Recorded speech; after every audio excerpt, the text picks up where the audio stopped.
friend. Today we are going to be talking about draft phases. And I first learned about this from my critique partner, so shout out to my critique partner, Riley.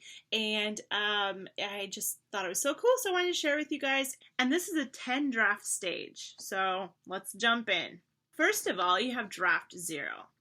And this is kind of your beginning stage. This is your outline, and it's kind of when you're trying to decide if this story is worth writing. This is kind of your draft before the draft. So if you do Save the Cat or Snowflake Method or anything like that, this would be that stage.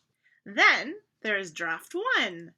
This is kind of where you're telling yourself the story and you're writing it, and this isn't meant to be pretty. This is kind of just the moment when you're telling yourself the story. So get your story written out, and once you're done with it, you're done with draft number 1. So then we hop on to draft number 2, and this is where you're going to print out your manuscript, and then you're going to read it in its entirety. And you're going to make notes and leave yourself notes on the margins I also have seen though where people are like, if you're reading through your manuscript, don't leave notes in the margin with the first read through. Actually just have a notebook, and on the notebook write down your notes in the notebook.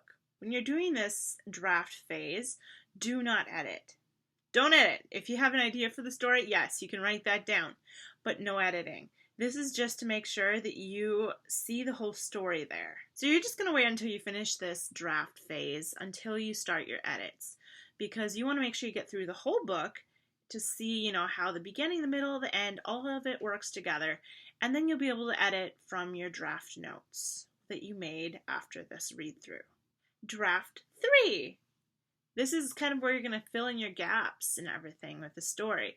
So you're going to look for scenes that might be kind of out of place or clunky, or if there's any plot holes that are, glaring at you, or maybe someone's hair changes color, or are there any sections between scenes and characters' point of view that kind of don't run very smoothly. You want to make sure your pacing is on point. Also, by the way, if you want, I'm going to have all the drafts on my blog, so then you can go on there and print it out, and it's super awesome.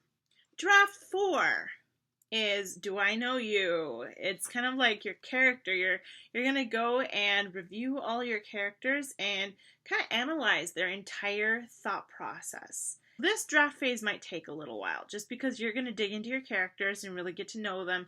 I also recommend, to get to know your characters, go through the Story Genius by Lisa Cron. Amazing book. Really helps you get to know your characters really well. Draft number 5. Get rid of things you might love, but that don't fit.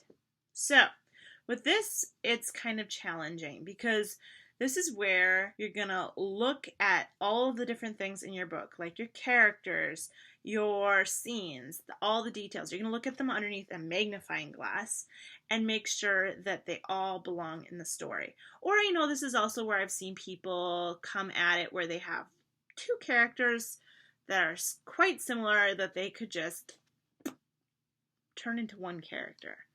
So liquidating characters, that's in this step 2. Also, another thing to look for, info dumps and long paragraphs, or run-on sentences even.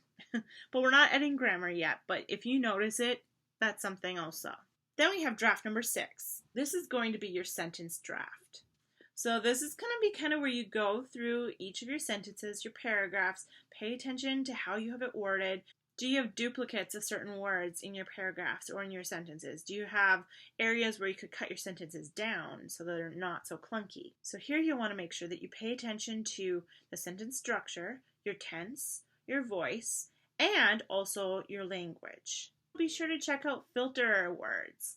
Those are really good ones to get rid of. I will be posting a video here shortly about filter words. So important, you guys. It seriously changed my world when I found out that there were filter words, and if I could get rid of those filter words, that my writing is actually stronger. So, yes, I will be posting that soon. I know that you guys will enjoy that. Then we have draft number 7. So for that, it's ready to share now. And you can basically reach out to your critique partner or your beta readers or friends and see if they would like to read your book. At this stage, it's pretty clean.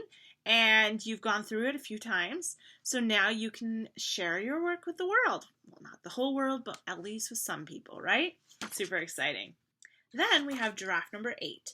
And this is when you've gotten back the feedback from your beta readers and your critique partners. So you're going to take what you've been given, all the feedback, and you're going to look at your manuscript with fresh eyes.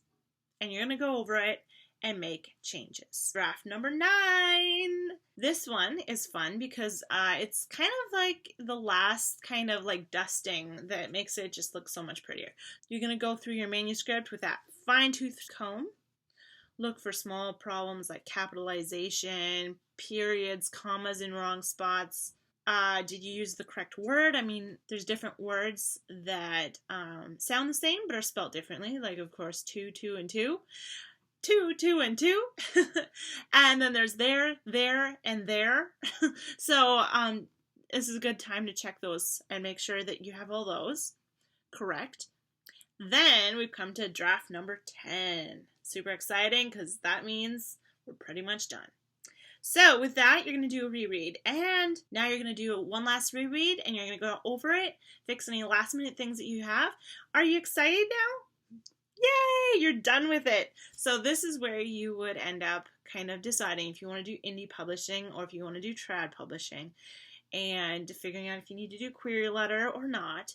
But yeah, so we've just gone through the 10-step draft phases. And I hope that you found this helpful. Be sure to check out the link in the description. I will put my blog post article that has all the different phases on it as well on my site. So be sure to do that. And if you sign up for my newsletter, you'll also be able to get access to the resources page.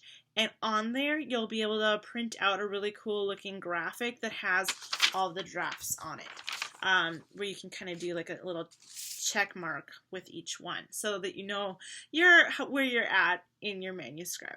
So I hope that you enjoyed this video. Hit the subscribe button below and also be sure to hit the bell so you get notifications on more videos like this, which is where we'll be talking about more writing. We'll also be talking about publishing, also doing author interviews, so it's super fun. So I hope that you have a lovely week and see you next time, you guys. Bye!